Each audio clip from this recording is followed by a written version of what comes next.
The capital city of Greece.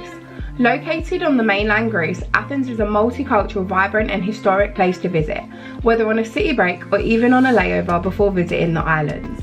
Visited by over 7 million tourists a year, it is definitely the place to be seen and has something to appeal to everyone. I've been lucky enough to visit Athens numerous times with family, friends and even on solo trips. So naturally I've acquired quite a bit of knowledge on the things that you need to know before visiting this beautiful city. So let's get into it. Number one, if you need to get euros out whilst you're here, that is not a problem. There are numerous ATM machines that you can use all over the city. However, make sure to be safe, you use the ones that are located inside the banks rather than the freestanding ATM machines, if you know what I mean. Not only is it safer to obviously use an ATM in a bank, but also it can be better value for money. The banks will normally have a universal rate that they go by for your conversion fees when withdrawing money. However, the freestanding ATM machines can basically set their own rates, which means you can get charged anywhere upwards of €5 per transaction just to get out money that's already yours. It's also typically safer to use a ATM located inside of a bank just because it gives you that added security from card cloning and anyone dodgy maybe standing around outside watching you. The machines will more than likely ask you if you want to accept their conversion rate.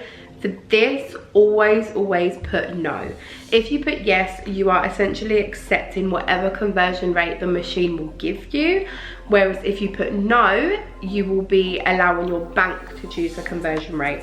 And normally they are a lot cheaper. And if you're using Monzo or Revolut, for example, then it's typically free. Number two, this one might make you laugh a little bit, but I definitely think it is something important to know.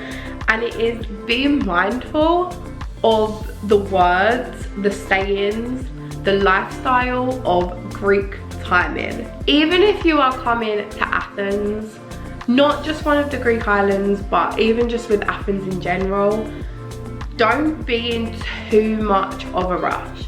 If someone says the shop is opening in 5 minutes, it will be a Greek 5 minutes, which could be half an hour. Don't stress if someone's a little bit late.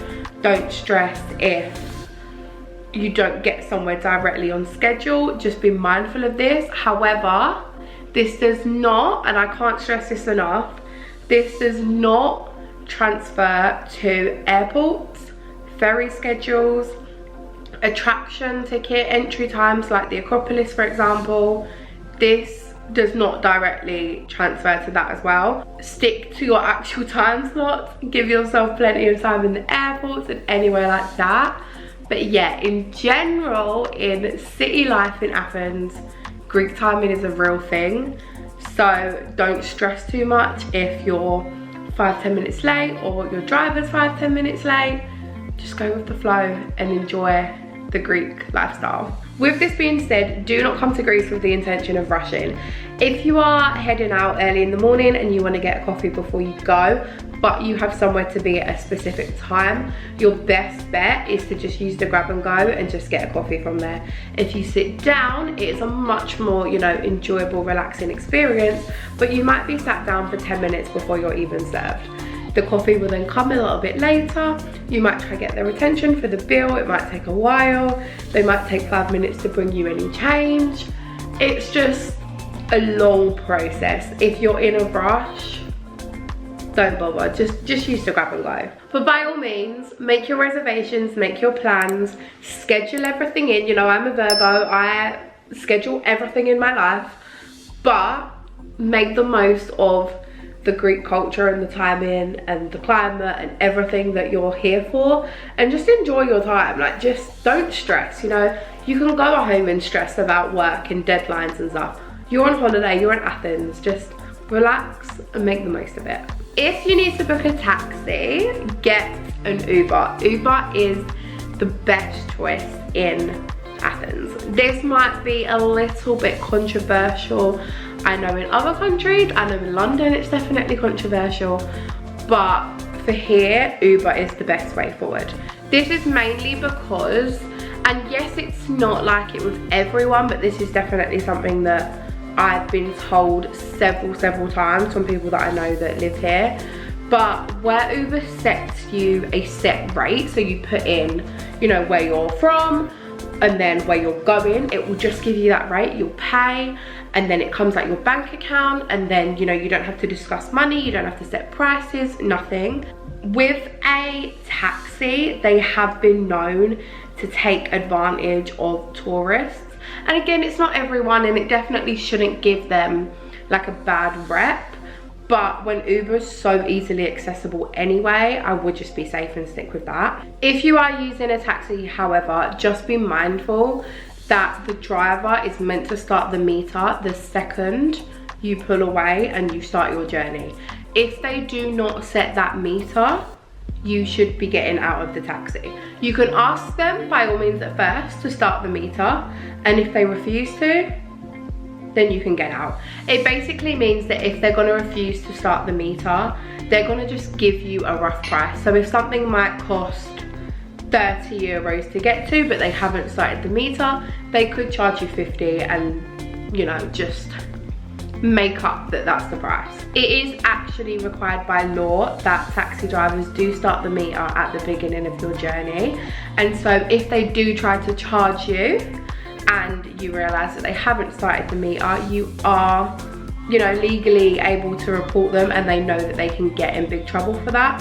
So if you do find yourself in the situation where they're giving you this random figure and it's just astronomically expensive and you realize they haven't set the meter, don't feel pressured to pay them, because they can lose their license over it. The best bet that I was told from a local that lives here is, if this ever happens, pay them the fare that you think it would be. So for reference, it's about 40 euros from the airport to in town, to like Georgialoisetravels, for example. Pay them what fare you think it would be, 10-20 euros, and get out the car, because that way you haven't left them with nothing. You've paid them a decent fare, and they know that they technically don't have a leg to stand on because they are breaking the law. Okay, that one was a little bit negative. Now let's move on to a positive. You will need more than one day when you are visiting Athens. I do not know how people that come over from America and Australia, etc., that come over for the islands and just use Athens as a layover spot, I don't know how they come to Athens for 24 hours and then they feel satisfied that they have done it all. I'm back here already. I was literally here 6 weeks ago and I've come back already because I just felt like there was so much more that I haven't done. And I feel like I was non-stop last time. And it wasn't even my first time here before.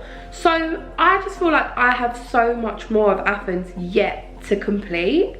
And yet this is my third, fourth time here. By all means, go and watch my 24 hours, go and watch my 48-hour videos in Athens, because we definitely got so much done in that time.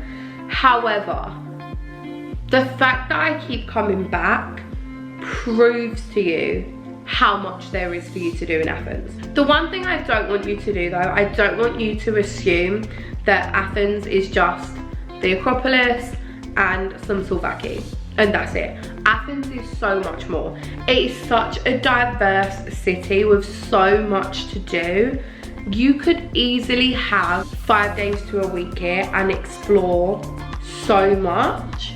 And then you could still go off to the islands if you wanted to, or you can just have it as a city break. There is just so much to do here. The Acropolis can take half a day, especially in like peak summertime when there's more queues. You've got shopping in Plaka, you've got bargains in the Georgialoisetravels flea market. And just like that, your whole day would be done.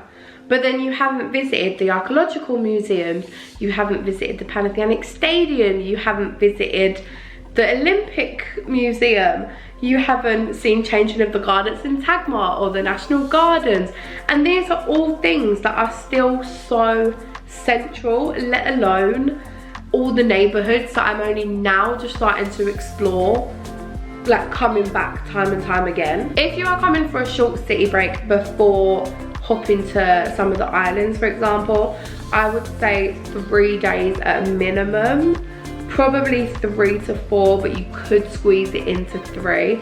However, if you wanted to see the real Athens, then I'd probably say a week. And last but not least, this is the same with anywhere in Greece, but a lot of people don't realise that this is actually the same in Athens as well, like this actually applies to Athens, and it is the toilet situation. So like most of Greece, you are not allowed to put toilet paper down the toilet, and instead they give you bins to use instead. If you're checking into any hotels or apartments, the host will always tell you this as well. There'll be signs, there'll be stickers in the bathroom. Basically, as soon as you touch down at that airport, no toilet paper goes in the toilet. This might be strange, this might be foreign to you, this might be disgusting to you, but just know that for Greeks, this is so normal. Don't be embarrassed by like the bins that, you know, all your paper's gonna go in. Like, it might seem gross, like I definitely love going home and putting all my tissue down the toilet like normal, but it's so normal here. And it just be on top of your hygiene, you know, just empty the bin more often than maybe you would at home. You just don't want to be that person that doesn't listen and then blocks the whole pipes. Like that will not be fun. That is the 5 things that I feel like you should know before coming to Athens. If you want a part 2, let me know. If you want to see any of my Athens vlogs, either from January or the ones that I'm filming now while I'm here again in March, they will all be on my channel. And I've also got so many more videos from when we went across America and Canada and Zante and all that, if you want to watch them as well. I've also got my Instagram and TikTok at Georgialoisetravels if you want to follow that, and my blog as well, Georgialoisetravels.blog, just for more independent specific reviews just on certain places. So like once I've left this apartment, I'll be doing a whole review on the apartment, for example, if you wanted to go check them out as well. But yeah, I will see you in my next video. Thank you for watching, and see you soon.